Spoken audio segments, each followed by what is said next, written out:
টানা গরমের পর বৃষ্টি শুরু হয়েছে উপকূলে, কিছুটা উত্তাল অবস্থায় রয়েছে সাগর। দর্শকে নিয়ে আমাদের সঙ্গে কুয়াকাটা সৈকত থেকে যুক্ত হচ্ছেন সহকর্মী মিলন রাজু।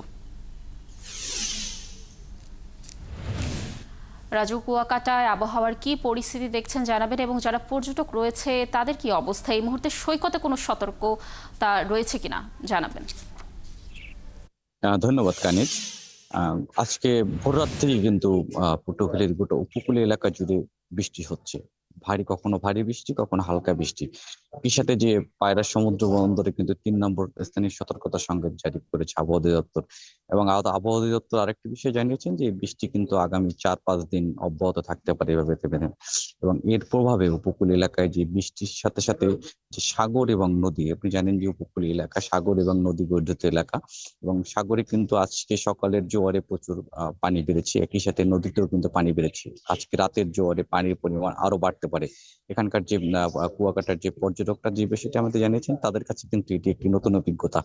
আপনি জানেন যে বর্ষা হলে কিন্তু কুয়াকাটা সৈকত উত্তাল থাকে এবং সমুদ্রের জোয়ারে পানির উচ্চতা বাড়ে। এই কারণে কিন্তু পর্যটকরা কুয়াকাটায় যারা ভ্রমণে এসেছেন, তাদের কাছে কিন্তু এটি একটি মানে ভিন্ন অভিজ্ঞতা, এবং তারা এই যে সমুদ্রের উত্তাল ঢেউয়ের গোচর করে নিয়েছে। আমি এই মুহূর্তে রয়েছি আন্দারমাটির নদীতে। আপনি দেখতে পাচ্ছেন যে ভাটা শেষে জোয়ার শেষে ভাটা হলেও কিন্তু পানির পরিমাণ কিন্তু কমেনি। এখানকার মানুষ লোকজন যে বিষয়টা আমাদের জানিয়েছেন যে আজকে সকালের জোয়ারে যে পরিমাণ পানি বাড়ছে, আগামী ২-৩ দিন এর পরিমাণ পানিটা আরো বাড়তে পারে। এর প্রভাবে উপকূলীয় যেসব এলাকা নিম্নাঞ্চল রয়েছে, সেসব এলাকা নিম্নাঞ্চল কিন্তু প্লাবিত হওয়ার আশঙ্কা রয়েছে। আরেকটি বিষয় আপনাকে জানিয়ে রাখি যে আপনি জানেন যে দুর্যোগ প্রবণ এলাকার যে ঝুঁকিপূর্ণ যে বেড়িবাঁধগুলো রয়েছে, এই গত নিম্নচাপের প্রভাবে কলাপাড়ার যে গোয়াতলা এবং লালুয়ার চরচান্দপুরা বেড়িবাঁধের কিন্তু দুটি বেড়িবাঁধই কিন্তু রিভার সাইডের ক্ষতিগ্রস্ত হয়েছে, এবং এখন পর্যন্ত কিন্তু এগুলো আসলে সংস্কারে বা মেরামতে কোনো ধরনের কার্যকর পদক্ষেপ গ্রহণ করেনি পানি উন্নয়ন বোর্ড। এর প্রভাবে যে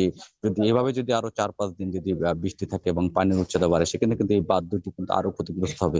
এর ফলে যে এই দুটি এলাকার কিন্তু ১৫ থেকে ২০টি গ্রামের মানুষ কিন্তু ক্ষতিগ্রস্ত হওয়ার একটা শঙ্কা তৈরি হয়েছে। এখানকার আবহাওয়া অধিদপ্তর থেকে আরেকটা বিষয় আমাদের বলছেন যে যদি এইভাবে বৃষ্টি থাকলেও কিন্তু তবে ঝড়ের কোনো কিন্তু পূর্বাভাস উপকূলীয় এলাকায় নেই, এবং ঝড়ের পূর্বাভাস না থাকে মানুষের মধ্যে কিছুটা শঙ্কিত হলেও, তবে এই বৃষ্টি কিন্তু উপকূলীয় এলাকার কৃষকদের জন্য একটা আশীর্বাদ বয়ে এনেছে। আপনি জানেন যে এই আষাঢ়ের আজকে দ্বিতীয় দিন, এবং এই বৃষ্টি শুরু না হয় কিন্তু চাষাবাদ করতে পারছিলেন উপকূলীয় এলাকার কৃষকরা।